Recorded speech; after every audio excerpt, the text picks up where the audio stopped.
Okay, let's shift gears. Let's get back to our passage from Hebrews. A passage, believe it or not, about holy ground, though you'll have to listen carefully to catch it. Now, faith is the assurance of things hoped for, the conviction of things not seen. Now, before we dive into this short but impactful verse about faith and holy grounding, let's go back to Moses for a moment. We learn a lot about Moses in the stories of his birth, his upbringing, his fleeing to the desert, and his eventual encounter with God. The one thing we never hear about to this point is if Moses had any sense of God. Had he heard of Yahweh, the God of his people? He'd surely heard about Amun and Aten and Isis and Osiris and Anubis and Ra and Horus, the Egyptian pantheon of spiritual beings. But did Moses believe in any of them? Did he have faith that these gods existed and acted benevolently toward humanity? Or did Moses trust in the God of his own people, especially when those very people seem to have been abandoned by their God? We don't know any of this. What appears is that Moses, on that ordinary hillside, was not prepared in any way for a divine encounter. The God who had created the universe hadn't singled him out because of his righteousness or because of Moses' faithfulness. Moses was an outcast, languishing on the edge of empire. And yet God met Moses out there on the edge and brought him back to the center of the world stage. Now, faith is the assurance of things hoped for, the conviction of things not seen. All right, now it's time for a little word study. The author of the letter to the Hebrews, by the time we get to the 11th chapter where this verse appears, has been encouraging those who had put their faithful trust in Jesus to continue in the life of faith by quoting the voice of God in Scripture.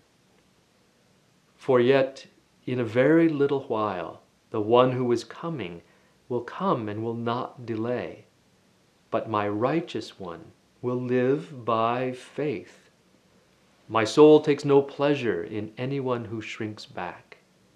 But we are not among those who shrink back and so are lost, but among those who have faith and so are saved. Our Hebrews author will go on to recount the faith-filled lives of all of those who had come before, people like Abel and Enoch and Noah and Abraham, before God had encountered the world in Jesus.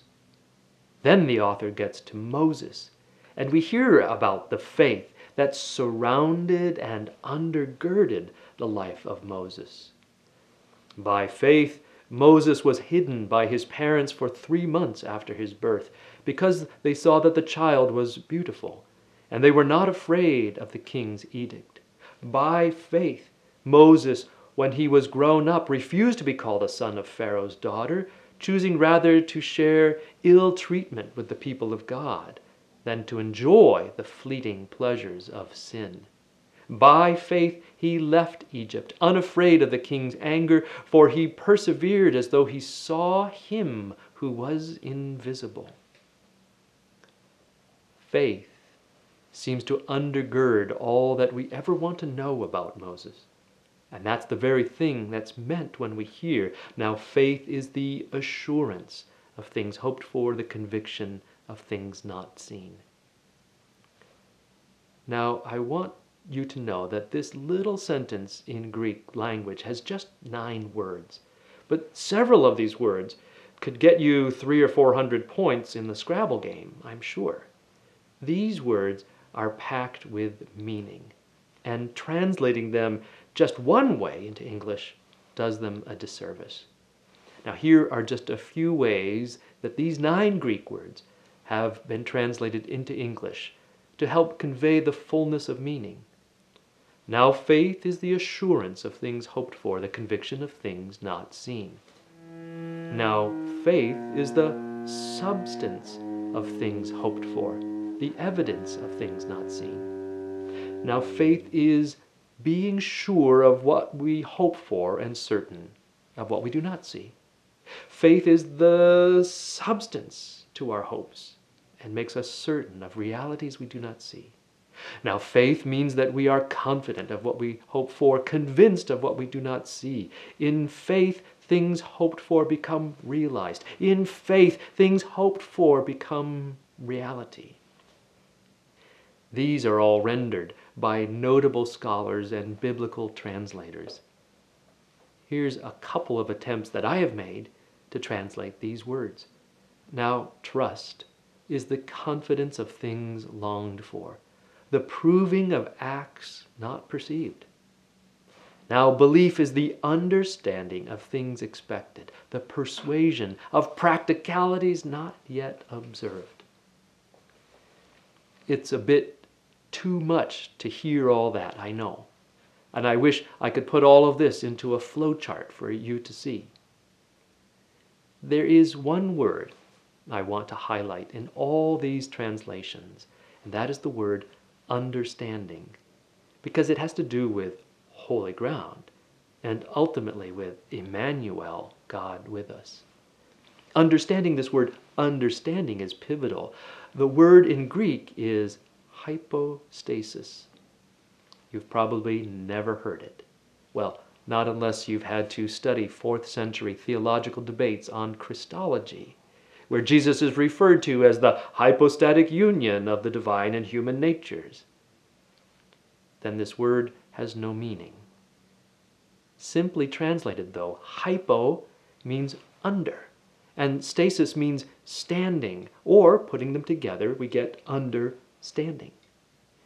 Another way this word has been rendered into English is substance, standing under.